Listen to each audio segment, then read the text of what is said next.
અંદાતા અંધેરી નગરીના મહારાજા ધીરાજ શ્રી ગંડુ રાજા પધારી રહ્યા છે.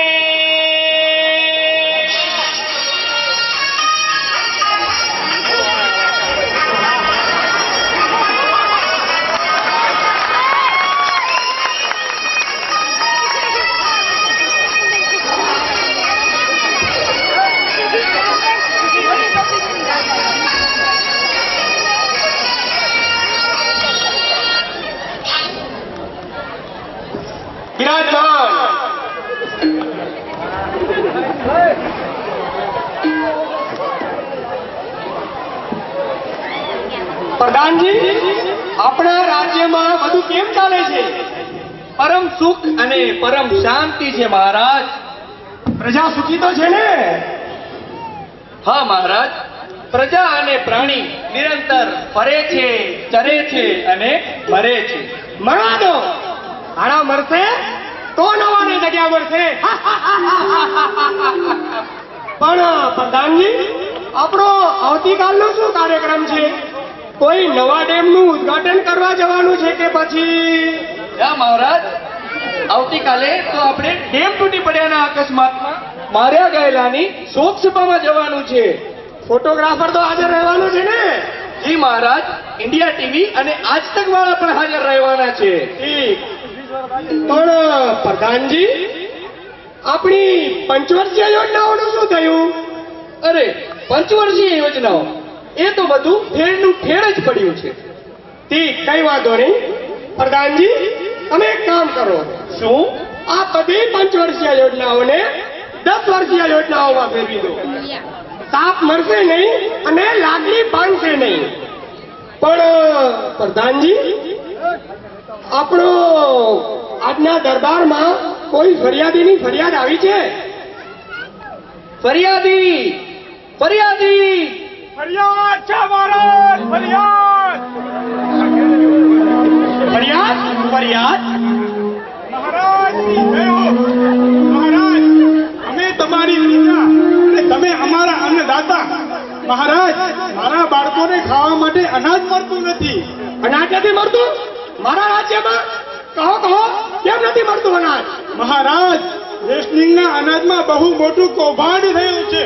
રાતોરાત બધું જ અનાજ ગાયબ થઈ ગયું છે. ઓહો, એ કેવી રીતે? કેવી રીતે શું મહારાજ?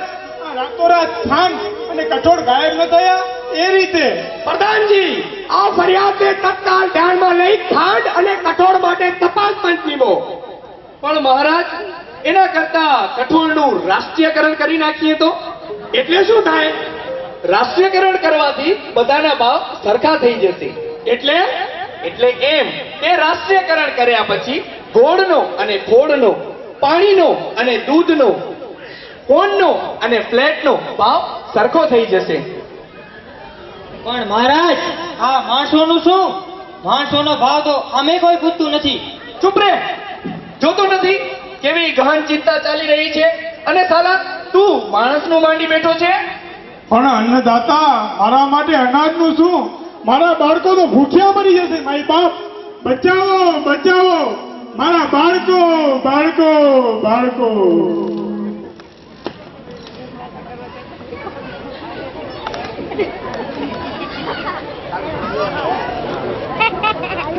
देखो देखो देखो भैया, तंत्र भूखी मुर्गी है, प्रजा बेचारी दाना है. खाओ भैया, जिसको जितना खाना है. અલ્યા વેચગોર, શું તમે ભારે કમ બોલી ગયા? કઈ મગજમાં તો ગળે બેસતું નથી. અલ્યા, તને કેદી કશું સમજાયું છે કે તને આજે સમજાય? તને સમજાયું હોય તો તું આ દેશનો પ્રાઇમ મિનિસ્ટર ન બની ગયો હોય.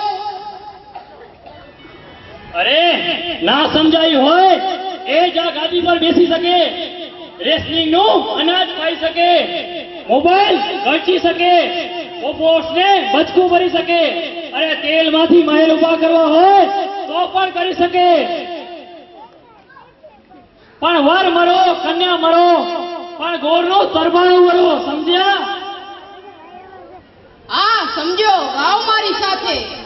એક જ સરખા ભાવ બધાના છો ને મોંઘા દામ આમ પ્રજા પર ગંડુ રાજા રાજ કરે છે આમ એક જ સરખા ભાવ બધાના છો ને મોંઘા દામ તા થૈયા થૈયા તા થઈ તા થૈયા થૈયા તા થઈ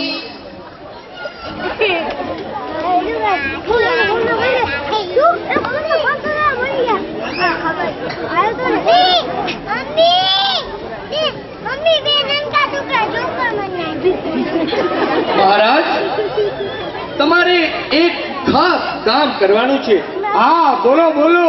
લોકોના કામ તમામ કરવા માટે તો હું આ ગાડી પર બેઠો છું. પણ આ વાત તમારા અને મારા વચ્ચે જ રહેવી જોઈએ. અરે પણ છે શું ભસી મરો ને. તમારે એક નામની ભલામણ ચિઠ્ઠી કરવાની છે. શા માટે? યુનિવર્સિટીના વાઇસ ચાન્સેલર બનવા માટે તમારે એક નામની ભલામણ કરવાની છે. શું કહ્યું? વાઇસ વાનર? વાઇસ વાનર નહીં, વાઇસ ચાન્સેલર, ટૂંકમાં વીસી. સીવી નહીં બાપ, વીસી. વીસી વીસી એટલે ઓલી જમવા જવાની વીસી? અરે યુનિવર્સિટીના કુલપતિની વાત છે. અરે હા હા, એ જે હોય તે મારે શું કરવાનું છે એ કહો ને. બસ તમારે એ નામની ભલામણ કરવાની છે. સમજો. महाराज की जय हो। महाराज, मैं गड़बड़ प्रसाद आपका अन्न खाता हूँ और आपके राज्य में सब्जी मंडी का सबसे बड़ा व्यापारी हूँ। आप मुझे कुलपति बना दीजिए। आपको कुलपति बनना है? अरे भला सब्जी मंडी छोड़कर। कमाल है आप गड़बड़ प्रसाद। लेकिन प्रधान जी ऐसा क्यों? इन दोनों बातों में ज्यादा अंतर नहीं है महाराज, मैं आपको समझाता हूँ. જેવી રીતે શાક માર્કેટમાં ડુંગળી, બટેટા, રીંગણા, ભાજી, ભીંડા વેચાય છે, એ રીતે આ લોકોની યુનિવર્સિટીઓમાં ડિગ્રી વેચાય છે. बीए 80,000, एमए 1,20,000, पीएचडी 2 लाख पूरा।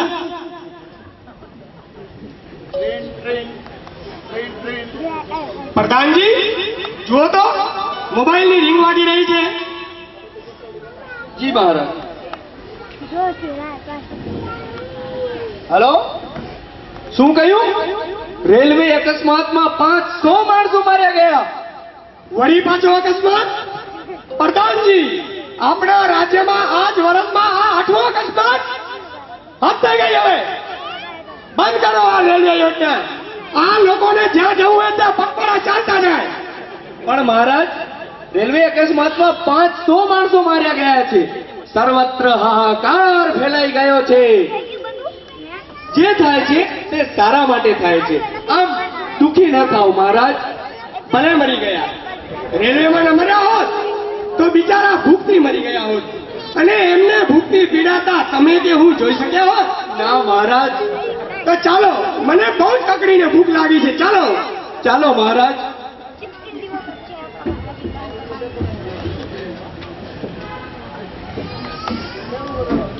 इधर भी गधे हैं, उधर भी गधे हैं, जिधर देखता हूँ गधे ही गधे हैं. घोड़े को मिलती नहीं घास देखो, गधे खा रहे हैं च्यवनप्राश देखो.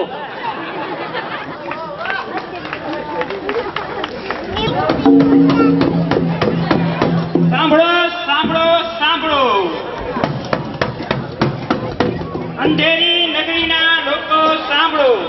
રાજ જ્યોતિષ જણાવે છે કે આજનું આ મુહૂર્ત એ એવું શુભ મુહૂર્ત છે કે ખાસ ક્ષણે જે કોઈ ફાંસીએ ચડશે તે સીધો વૈકુંઠમાં જશે.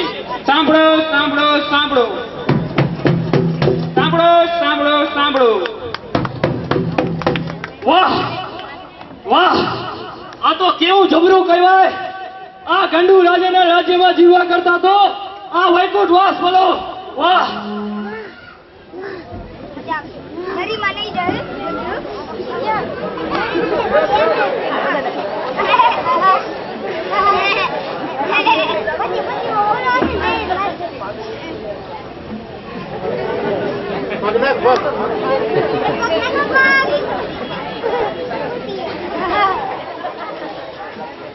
મારું નસીબ તો રાજે જોર નથી કરતું. મારા ભાગ્યમાં તો આ ગંડુ રાજાનું રાજ્ય જ લખાયું છે. પ્રધાનજી, પ્રધાનજી ક્યાં ગયા? જી મહારાજ. પ્રધાનજી, હજી સુધી આ ગાડિયામાં કોઈ મુર્ગો ફસાયો કેમ નથી? શાંતિ રાખો અન્નદાતા. આ ગાડિયામાં જરૂર કોઈ પકડાશે. આ ગાડિયાના માપનું કોઈ આવી ચડશે તો જરૂર આપણને કામયાબી મળશે. માય બાપ, મારા બાળકો મરી ગયા ને માય બાપ, એને બચાવો, બચાવો. માય બાપ, મારા બાળકો, મને બચાવો. માય બાપ, મને આ ગરીબમાંથી છોડાવો. બચવું છે? છૂટવું છે? અરે હા હા હા, એક રસ્તો છે. એક જ રસ્તો છે. શું છે? જલ્દી બતાવો. તારે ગરીબીમાંથી છૂટવું હોય, વૈકુંઠ પામવું હોય તો આ ગાડિયામાં માથું નાખ. તારા દુઃખોની વેતરણી પાર પાડવી હોય તો આ ગાડિયામાં માથું નાખ. મુહૂર્ત વીતી રહ્યું છે, જલ્દી કર. તક ફરી રહી છે આપણે. ઝટકાર.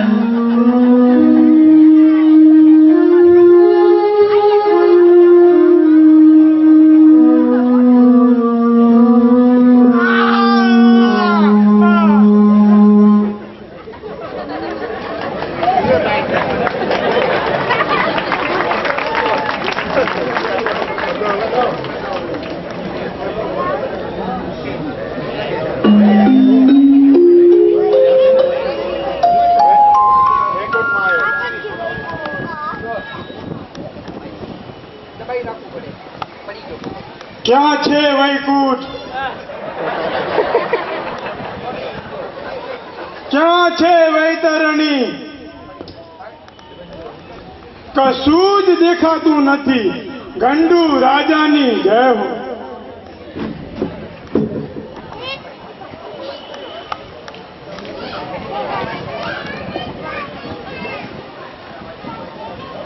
પ્રજા રાજ તે કોણ કહો ને સુએ રૈયત રાત. કઈક સદીથી દંડાતી આ વસ્તીનો સો વાંક. વાંક એમનો એક જ કે